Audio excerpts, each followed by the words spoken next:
Okay, we're live. Hi, this is William Ramsey. Welcome to William Ramsey Investigates. On today's show, I have a very special guest, a returning guest. We spoke back in August 2021. His name is Dr. William R. Kelly.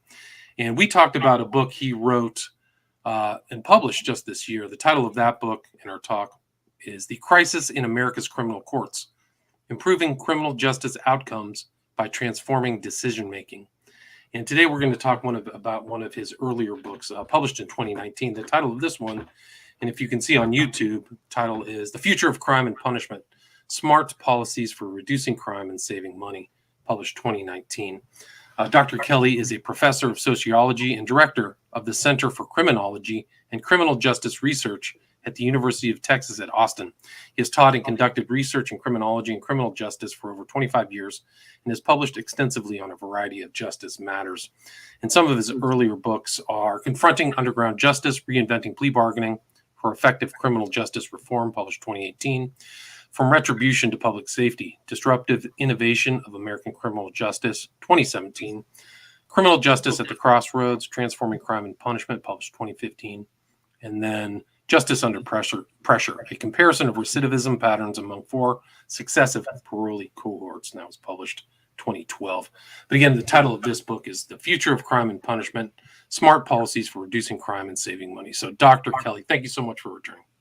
Thank you for inviting me. I really appreciate it. Awesome. Well, for people who may not have heard our last discussion and not know your background, you've taught for 25 years. You published extensive research for 25 years. Can you kind of talk about some of your background and what led you to write this particular book, The Future of Crime and Punishment? I'd be happy to. If it was only 25 years I've been teaching, I've been at this probably for more like 35 years. Sorry. No, believe me, it's perfectly fine.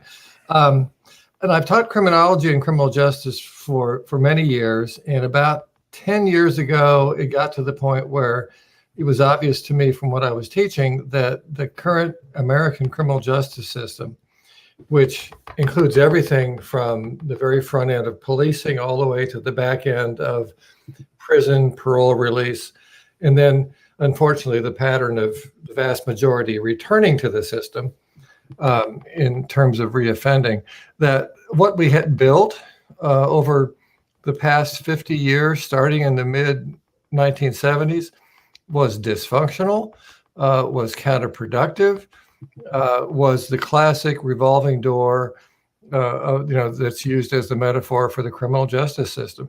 It is the reality today that the vast majority of people, I would say close to 100%, reoffend.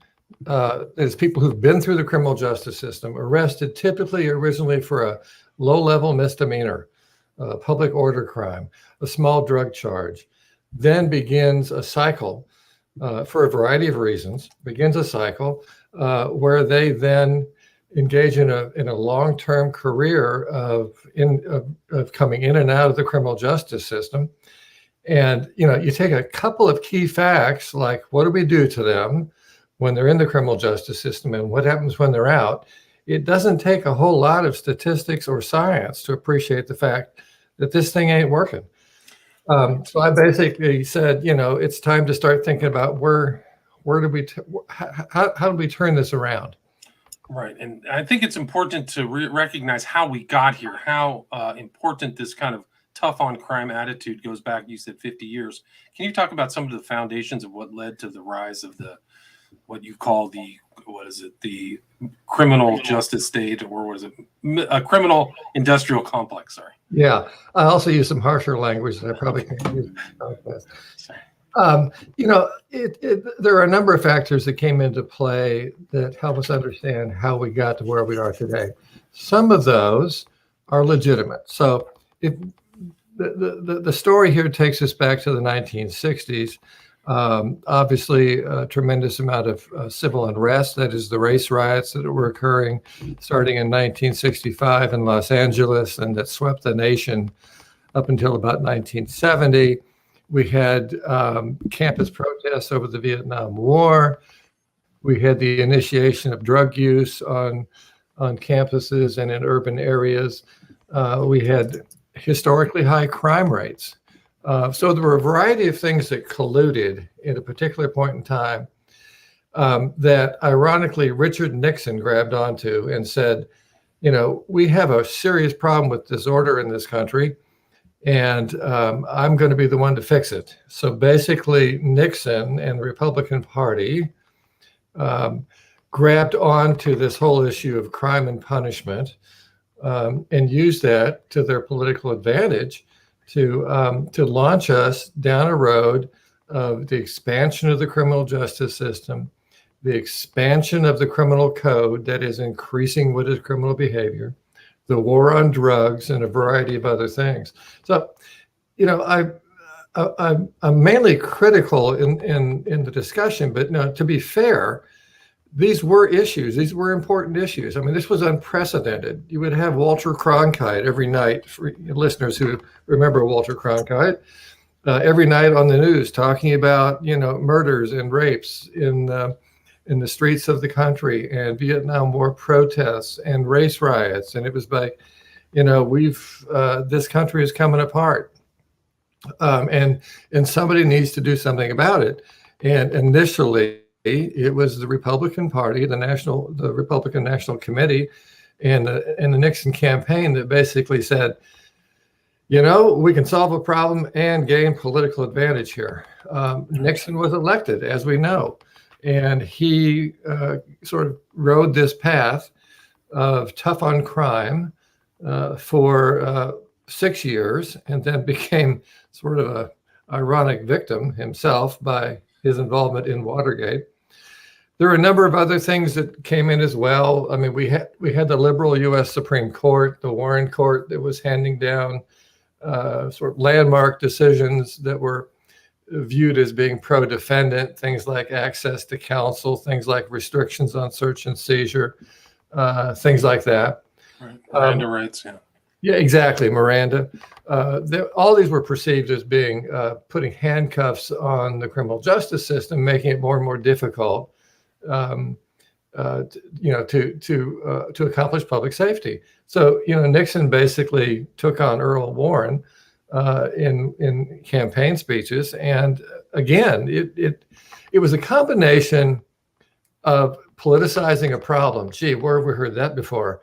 Right. Let's not talk about COVID here, but I mean, it's not all that different from taking a public problem, public safety problem, a public health problem, and politicizing it. Right. And it was highly successful. You walk through the administrations. Nixon had 6 years, then Ford served out the rest of that term. Then we had Jimmy Carter, obviously, I think is in response to Watergate. Jimmy Carter didn't have too much involvement in criminal justice policy, but Ronald Reagan did.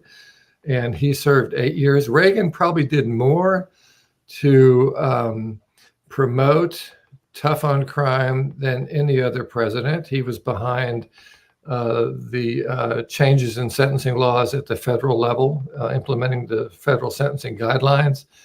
Reagan was responsible for pouring hundreds of millions of dollars into state expansion of prisons, also promoted expansion of the criminal code, sometimes referred to as overcriminalization. That is, making more and more things illegal and making it more and more difficult for individuals to know when they're breaking the law. Right. And then through the Clinton administration, I mean, Bill Clinton, ironically, as a Democrat, Bill Clinton, the Clinton campaign, and the Democratic National Committee decided enough of this, tough on crime ownership by the Republicans. We want some of that leverage. We want to leverage that as well. So we saw a transition in the Democratic Party and the Democratic interests in being tough on crime, and Clinton campaigned on that. I mean, a classic example of during the campaign, he took time out from the campaign trail, went back to Arkansas to witness the execution of someone who'd been sentenced to death while he had been governor. And the obvious question is, what the hell was that about? And the answer was tough. It's symbolic gesture that's reaffirming that the Democrats can be tough on crime as well. Right. Just to interrupt, but there was a notorious kind of crime bill of 1994, right? But also under Nixon, there was the Rockefeller Laws, which increased drug crime. I think it's important in this discussion that really increased the penalties for holding very small amounts of drugs, right? Exactly. In the early 1970s, Nelson Rockefeller was governor of New York and passed the so-called Rockefeller drug laws, which at the time were really the most draconian consequences for what we would consider today, mainly like possession cases, putting people away for, 15, 20, 25 years for possession of a gram of cocaine. Right. Luckily, those have been rolled back in more recent years, but I mean, that clearly sent a message that, we're serious about this war on drugs thing. And again, the federal sentencing guidelines had provisions for severe punishment, long incarceration terms at the federal level for all kinds of drug crimes, and many other states followed suit. I mean, that's really. I mean, we have 51 criminal justice systems, 50 states, the federal, that are creating laws and policies regarding how criminal justice shall operate, and in many instances, they were trying to outdo each other. Who can be the toughest? Right. And for a long time, I'm in Austin, Texas, for a long time, and probably to this day, Texas is, if not the toughest, one of the toughest states in the country on crime. And, it begs the question, all of this begs the question, what have we bought? Right. We have spent billions of dollars. Well, more than that, we've spent $1 trillion on the war on drugs over the past 50 years. We've spent it. Yeah, and I think you make a statistic in your book. It's like we're spending hundreds of billions of dollars per year to maintain this kind of state. Yeah. Absolutely. Huge amounts. And, at some point, someone needs to say, slam on the brakes. What's the cost benefit here? What is it we're paying for, and what are we getting in return?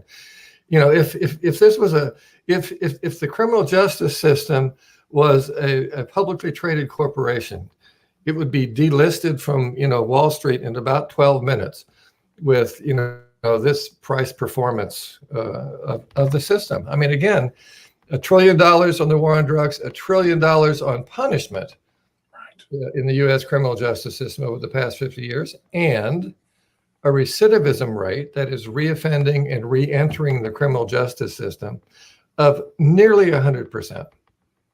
Right. So it's just this self-sustaining growth. And you show these stats of like how many people are in jail. It's just off the charts that have been there. It's millions of people who have been in probation and things like that have grown exponentially, right? Absolutely. And compared to any other Western democracy that we know of, we are and most other countries that we know of, we are so far beyond in terms of our incarceration rates. We're so far beyond any other country. I mean, it's American exceptionalism, but I don't think that's really what they had in mind when they talk about it. We are profoundly exceptional in terms of how we use punishment as a way to change behavior. I mean, at the end of the day, the problem is, and I'm not apologizing. I'm not saying we should, let people go. There should be consequences. The goal here should be public safety. The goal should not be to see how punitive we can be. Right. You say punishment is the crime. The punishment is the crime. I think that's your first chapter. Actually, I mean, I wish I could claim that, but it was an editor who thought of that title. So I can't take credit for it, but I thought it really hit home, because what we're trying to do, I mean, people do bad things. And just to be clear to the audience, I'm not saying we just let everybody go. Prisons are necessary, but we need to use them more selectively. We need to use them more smartly, if that's even a word. We should understand what they can and cannot do. So best case, prisons can incapacitate people. That is, say I've committed a horrible crime and that I'm high risk of reoffending. the best thing you can do for me is to get me off the streets, put me in a controlled environment, that is prison, and prevent me from committing crime. But there's very little, and I assume we'll get into this in a moment, but there's very little about prison that can actually change behavior. And in fact, the evidence indicates precisely the opposite. That is, that the experience of incarceration is what is called criminogenic. That is, increases the likelihood of recidivism. Right. So it's counterproductive for some of these people. And those harsh sentences do not account for some of the underlying problems of why people commit crime. And if those were addressed, there'd be less crime in general, right? You know, we have for years said that crime is largely a matter of poor decision making or hanging out with the wrong people. And if it were only as simple as that, then maybe the mechanisms we have in place, you know, arrest, prosecute, put somebody in jail, put somebody in prison, even put them on probation, could be effective. But it's not as simple as poor decision making. There are many, we have learned really in the past 30 years. I mean, this is not like hot off the press news. We know that there is a large number of factors that contribute to criminality. Underlying conditions like poverty, mental illness, substance abuse, employment problems, educational deficits. It's a very long list of things. Mental health is really a big one. What we have ended up doing historically is to use the criminal justice system as an asylum. It may be shocking to hear this, but the largest mental health facility, and I use that word carefully because I'm not talking about treatment. I'm just talking about the largest mental health facility in California is the Los Angeles County Jail. The largest mental health facility in Illinois is the Cook County Jail. I mean, and you can almost say the same thing for every state. Take the largest city, and it's probably true that there are more, mentally ill individuals there than in any other place in the state. We have used the criminal justice system as a dumping ground for people that have a variety of conditions, deficits, disorders, impairments that ultimately add up to much of this being, at least in part, a public health issue as much as it is a public safety issue. However, we have, almost without exception, treated it really as a public safety issue with the simple mantra that, punishment works for us. I mean, we grew up being scolded by our parents, and that's part of socialization. That's part of becoming a civil individual. And threats of punishment, all that worked for us. Why the hell doesn't it work for them? I mean, that's really the basic assumption that is so profoundly wrong. Right. And that was the whole thing, is like the mental illness. It's not just the mental illness, but that leads to crime. So if you treat the mental illness, you may not have as much crime. And also the substance, I think you quote in your book, 80% of the individuals in prison today have a substance abuse use disorder too. So it's mental illness. Yeah, I mean, it's really it's sad in my mind for policymakers to think that locking someone up and preventing them from having drugs while they're locked up is going to solve their addiction problem. I mean, what we understand today is that addiction is not just a choice. It's not like, oh, I want to go smoke some crack or I want to, shoot some heroin. Addiction is a brain disorder. Use of drugs fundamentally change the structure and functioning of the brain. So there's nothing about not doing the drug that rewires the brain. That requires, well, just something in simple terms, cognitive behavioral therapy, which is a modality, a very common modality used in therapeutic settings that basically retrain an individual in terms of how they think about things, how they make decisions, which in turn rewires the brain in pro social ways. There's nothing good about drug abuse. There's nothing good about addiction, but they're not. I mean, even though possession of drugs is a crime, I mean, the fact that somebody is addicted to a drug is a public health issue. I mean, it's gotten better. I think the last count was roughly 10 states, I think now have legalized possession of marijuana. Some states have decriminalized possession of drugs. I mean, small quantities. Some jurisdictions with more progressive prosecutors, even though the laws are still on the books, are refusing to prosecute low-level drug possession cases in recognition that A, it's a public health issue, and B, going to prison invariably makes it worse.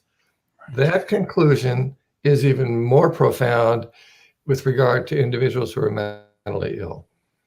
One of the saddest things is to see like a frontline video on mentally ill individuals in prison and how they invariably decompensate, that is, get worse because of the prison environment.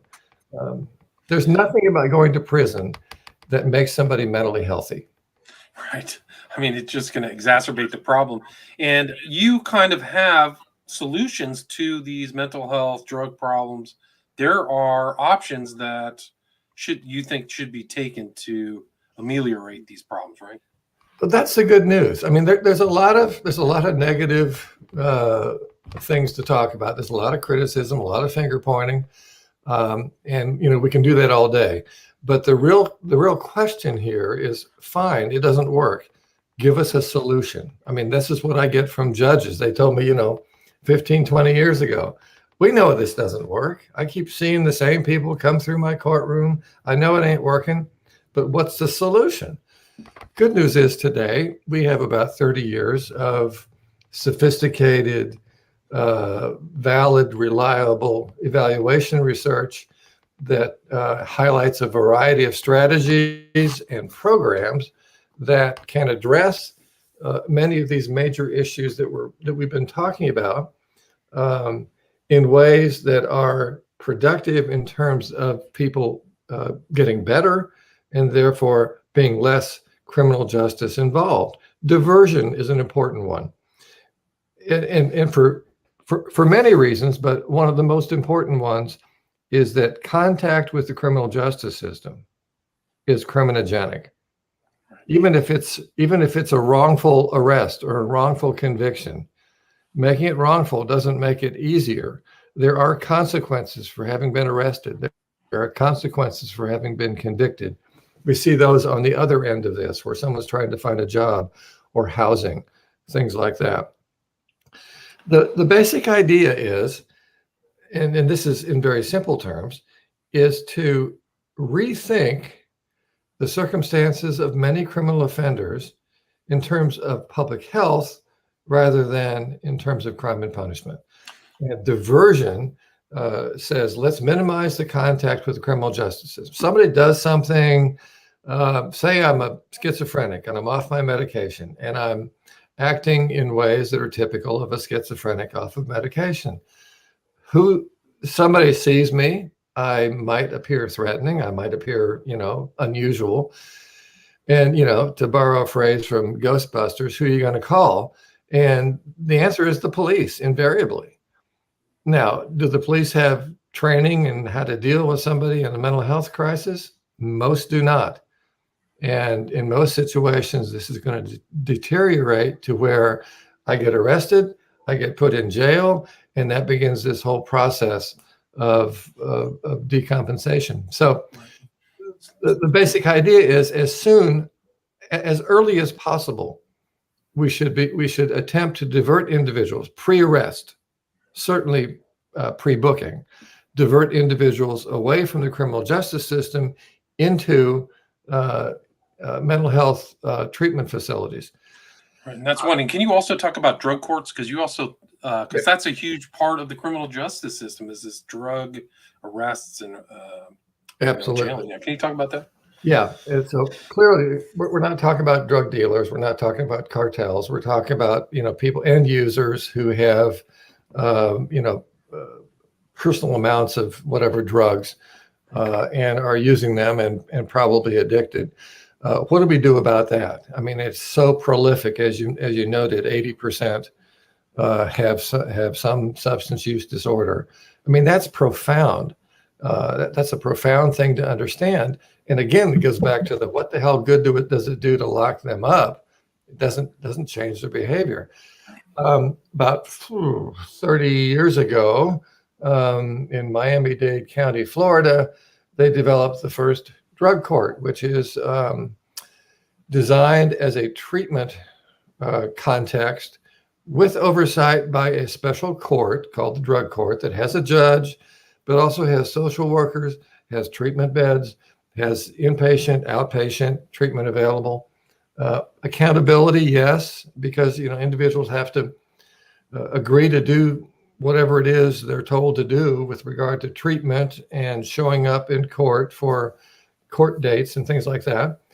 And this idea took off. I mean, there was one in 1989. There were about, I think, at last count, about 3,500 drug courts around the country.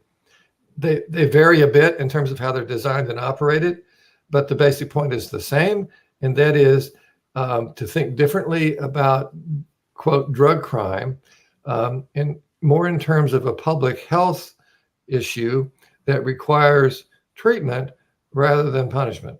The evidence is pretty clear that this model works. I mean, obviously some work better than others. And it's cost effective too, because you're not paying the $200,000 a year to put people in jail or whatever the stat was. It's a huge amount of money. Exactly. I mean, here's the problem policymakers, I think, fail to appreciate. So let's pretend I'm a drug offender, and let's say I have an addiction to whatever drug it is.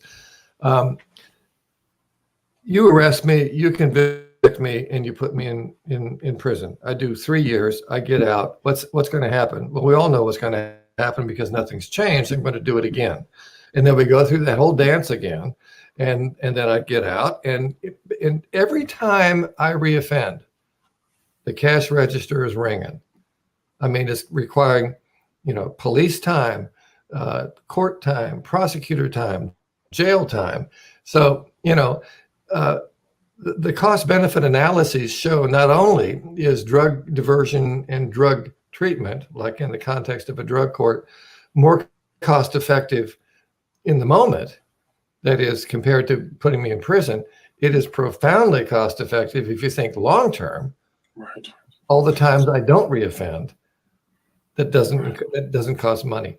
Right. It just makes perfect sense. I mean, there's a lot of things you go into why the public opinion hasn't changed, because I think you said 75% of Texans think that nonviolent criminals should be sent to treatment like this instead of jail. So why hasn't the policy adapted to public opinion?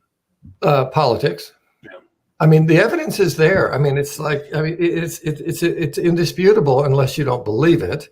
And, then we run into the problem of, science being questioned. If somebody just doesn't believe it, like with COVID, good Lord, all the stuff that all the misinformation about COVID, when there is plenty of scientific evidence that people decide they just don't believe. So believe it or not, in today, in 2021, being tough on crime still in many places resonates politically. Less so in large metropolitan areas, more so in more conservative rural areas. Now, that's not to say that we haven't changed. Things have changed. We're at least talking more about opportunities. Yeah. Exactly. And, here's my big complaint. And it sort of goes to the issue of drug courts. We know that they work. We know that they're cost effective. What we have, however, is about 10% of the capacity that we actually need. I mean, almost every jurisdiction, we have 3,000 counties in the country. We have 3,500 drug courts. Probably nearly every county has one. The problem is they're small, and the problem is they're not well funded. So even though we have them, they don't come close to addressing the need. And that's a funding issue.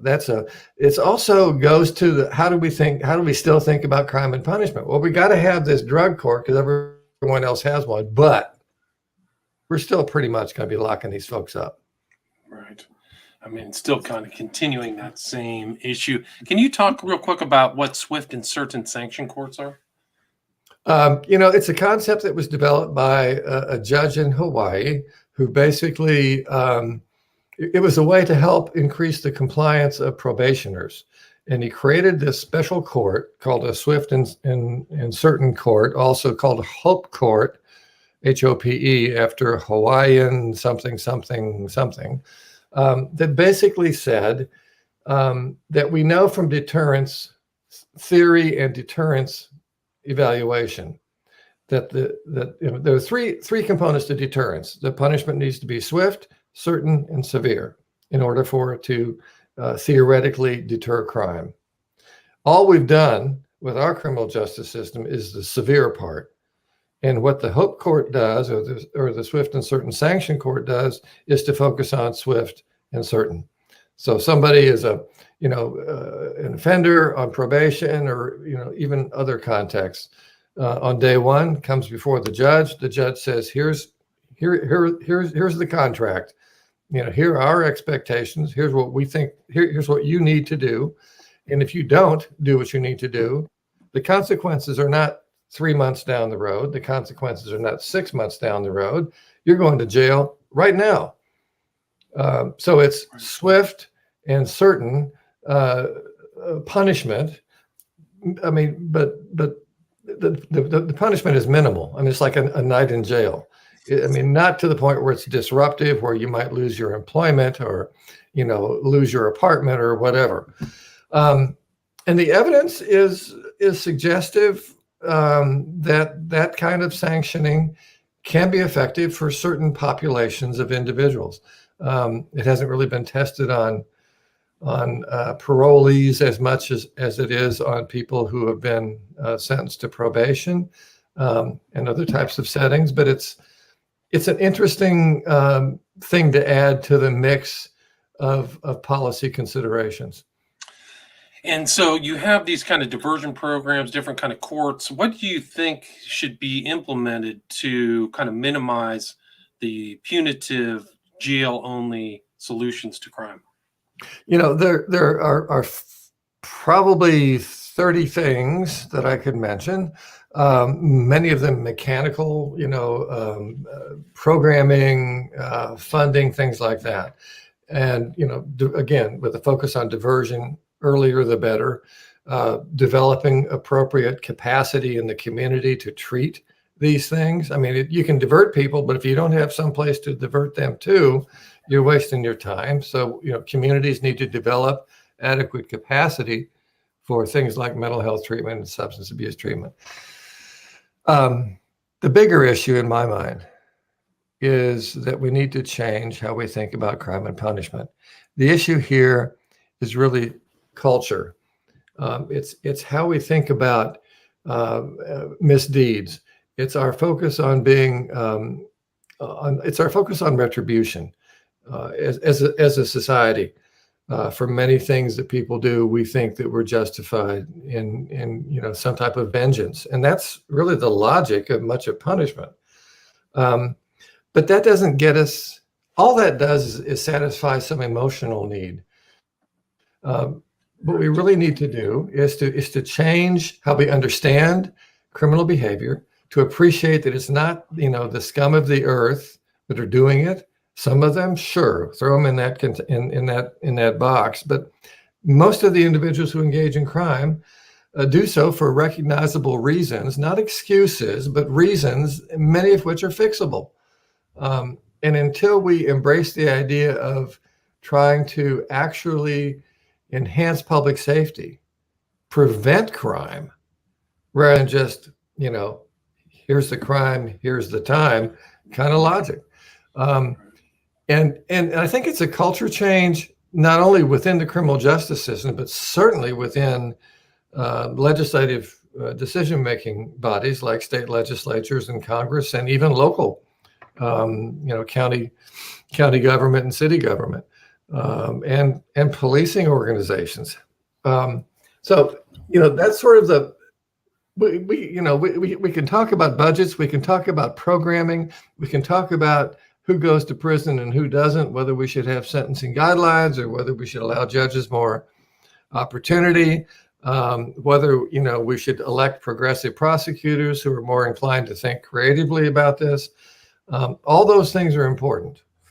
But at the end of the day, if we don't really shift how we think about all this stuff, we're just sort of going through the motions. Right. And I think that your book really does detail all of these different approaches to certain, problems within criminal justice: guns, juveniles, aging population, jails, prisons. So I think it's really like people need to have a more nuanced view of the system, and the like public safety should be the highest or a very high value in how these things are solved, in my opinion, after reading your book, because then you're separating the different types of crimes differently. Would you agree with that? That's probably, it seems like that. Yeah. Think about this.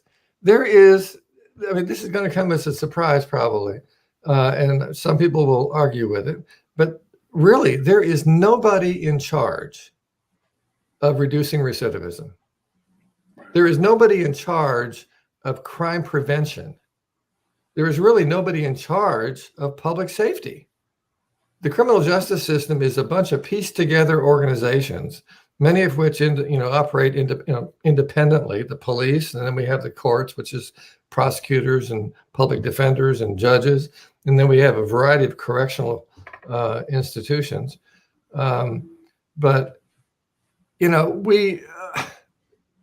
when you think about it, it's amazing to think that there's no kind of public safety officer or somebody trying to, just like one guy at a bureaucratic office that should be preventing recidivism. It's amazing when you just think about it. Yeah. So you ask the question, all right, who's in charge? Nobody raises their hand.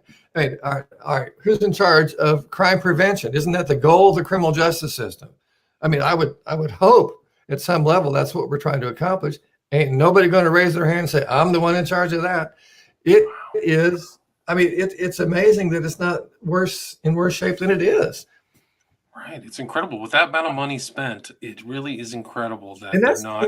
As taxpayers, we should be irritated by that, to say the least. The war on drugs has been a dismal failure. We have tried for decades to control supply. How well has that been working?